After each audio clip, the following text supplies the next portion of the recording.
مسلمان کس کو کہتے ہیں؟ آؤ دیکھیں، ایک اللہ کے ولی ہے اور اللہ کے ولی کے پاس ایک عورت آتی ہے مسئلہ پوچھنے کے لیے. کہا حضرت مجھے ایک مسئلہ پوچھنا ہے. ابھی عورت آ کے بیٹھی تھی، اللہ کے ولی بیٹھے ہوئے تھے، ان کے مرید بھی بیٹھے ہوئے تھے. مسلمان سمجھے مسلمان کس کو کہتے ہیں. میں بہت تیزی کے ساتھ اپنی بات کو اختتام کی طرف لے جانا چاہتا ہوں. میں چاہتا ہوں میری قوم سمجھ جائے، میری قوم سمجھ جائے، ورنہ پاگل کوئی نہیں ہے. میں رات کا بھی جاگا ہوا ہوں، رات کو بھی جاگنا ہے، میں سویا نہیں، لیکن میں اس لیے آیا ہوں، اس لیے نہیں آیا تقریر کے جوہر دکھاؤں، اس لیے آیا ہوں کہ اپنے نبی کی امت کو مصطفیٰ کا چہرہ دکھا دو، اپنے نبی کی امت کو اسلام بتاؤں. اسلام کیا ہے؟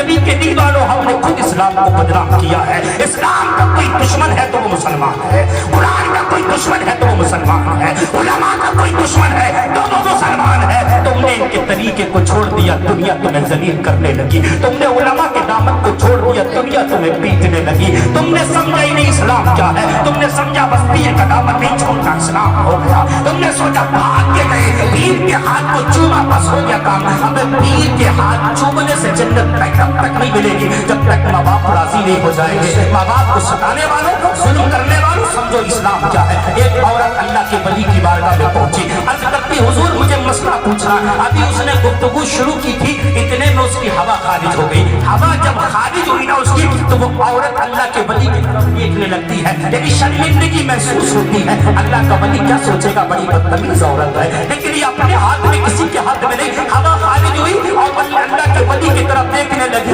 اسے شرمندگی محسوس ہوئی. اتنے میں اللہ کے ولی سے کہا حضرت مسئلہ پوچھنا ہے. اللہ کے ولی نے کان اس کے قریب کر کے کہا زور سے بولو، ذرا اونچا سنتا ہو. عورت دل میں خوش ہو گئی. اللہ کے ولی کچھ اونچا سنتے ہیں. میری جو ہوا خارج ہوئی ہے نا، وہ ان تک آواز نہیں پہنچی ہوگی. انہیں پتا نہیں چلا. عورت مسئلہ پوچھ کے چلی گئی. اللہ کے ولی کے مرید نے آ کے کہا حضرت ایک بات کہنا تھی. آپ نے فرمایا زور سے کہو، ذرا اونچا سنتا ہو. اللہ کے ولی کے مرید نے آپ کا دامن پکڑ کے کہا، آپ کا دامن پکڑ کے کہا پیر صاحب مجھے پتا ہے میں بچپن سے تمہارے ساتھ رہتا ہوں، تم اونچا نہیں سنتے ہو، تمہیں تو بڑا اچھی آواز آتی ہے، لیکن آج تم کیسے کہتے ہو میں اونچا سنتا ہوں. اللہ کے ولی نے کہا تو نے دیکھا نہیں، وہ عورت میرے پاس آئی تھی، اس کی ہوا خارج ہو گئی تھی. اگر میں یہ نہیں کہتا کہ میں اونچا سنتا ہوں تو وہ عورت زندگی بھر شرمندہ رہتی کہ مجھ سے یہ حرکت اللہ کے ولی کی بارگاہ میں ہو گئی تھی. اس لیے میں نے فیصلہ کیا کہ جب تک وہ عورت جیے گی اور جب تک میں جیوں گا ہمیشہ اونچا سنتا رہوں گا. یعنی اونچا پیرا رہ کر زندگی گزارنا تو منظور ہے، لیکن میری وجہ سے اگر کسی کو شرمندگی ہو جائے یہ منظور نہیں ہے. آج تم دوسروں کی بچیوں کے ساتھ کھلواڑ کرتے ہو اور کہتے ہو مسلمان ہے، دوسروں کو پھنسواتے ہو اور کہتے ہو مسلمان ہے، دوسروں کی عزتوں کے ساتھ تم جنازے نکالتے ہو اور کہتے ہو ہم مسلمان ہیں. دوسروں کا مال چھیننے والوں تم کیسے مسلمان ہو؟ شراب پینے والوں تم کیسے مسلمان ہو؟ دوسروں میں اختلاف پھیلانے والوں تم کیسے مسلمان ہو؟ علماء کی ٹانگیں کھینچنے والوں تم کیسے مسلمان ہو؟ ارے ان کی مدد کیوں نہیں کرتے یار؟ ان کے سینے سے کیوں نہیں لگاتے ہو؟ انہوں نے چلنا مصطفیٰ کے دین کے لیے کیا، انہوں نے بیٹھنا مصطفیٰ کے دین کے لیے کیا، انہوں نے سب کچھ پوری زندگی مصطفیٰ کے دین کے لیے وقف کر دی. ایک چوراہے پر بیٹھنے والا جواری کہتا ہے ابے ان مولویوں سے تو ان پڑھے لکھوں سے جاہل بہتر. ابے تیرے کہنے سے جاہل بہتر ہے. میرے مصطفیٰ نے فرمایا ان بچوں کے بارے میں جنہیں تو حقارت سے دیکھتے ہو. شادیاں ہوتی تو ان کی دعوت نہیں ہوتی ہے، ولیمے ہوتے تو ان کی دعوت نہیں ہوتی ہے، ان کی دعوتیں کب ہوتی ہے؟ دیکھا تیجا ہے، مفتی فیضان کو فون کیا مفتی صاحب تمہاری اور تمہارے بچوں کی دعوت ہے، آ جاؤ قرآن پڑھنے کے لیے. مفتی فیضان اگر قرآن پڑھنے نہیں گئے نتیجے میں تو آپ پھر مدرسے کی چندہ لینے آؤ گے نا، تب میں چندہ ہی نہیں لوں گا. میرے باپ کے تیجے میں نہیں آئے تھے ان کے بچے، میرے باپ کے 10ویں میں قرآن نہیں پڑھا ان کے بچوں نے، میرے باپ کے 20ویں میں قرآن نہیں پڑھا ان کے بچوں نے. تم نے سمجھا تھا کہ اللہ نے قرآن تمہیں تیجوں میں پڑھنے کے لیے دیا ہے؟ صرف قرآن اسی لیے آیا کہ تیجوں میں پڑھوایا جائے، قرآن اسی لیے آیا کہ 10ووں میں پڑھوایا جائے، قرآن اسی لیے آیا کہ 20ووں میں پڑھوایا جائے، قرآن سے اسی لیے آیا کہ 40ویں میں پڑھوایا جائے، قرآن سے اسی لیے آیا کہ 80 میں پڑھوایا جائے. ارے کبھی ان بچوں کو شادی کے ٹائم بولا تب قرآن خوانی کروا، کبھی ان بچوں کو ولیمے کے ٹائم بولا تب قرآن خوانی کروا. یقین کہتے یقین ان کے پاس ہے کیا؟ غریب بچوں کی دعوت پر دو. خدا کو قسم کھا کے کہتا ہوں نہ یہ علماء غریب ہیں نہ یہ مدرسے کے بچے غریب ہیں. تیرا وہ امیر ہے نا امیر جو قالین پر چلتا ہے. تو لوگ کبھی قالین بچھاتے ہیں، کبھی پھول بچھاتے ہیں، کبھی ماربل بچھاتے ہیں، لیکن میرا مصطفیٰ فرماتا ہے جب یہ بچے مدرسے کے بچے چلتے ہیں تو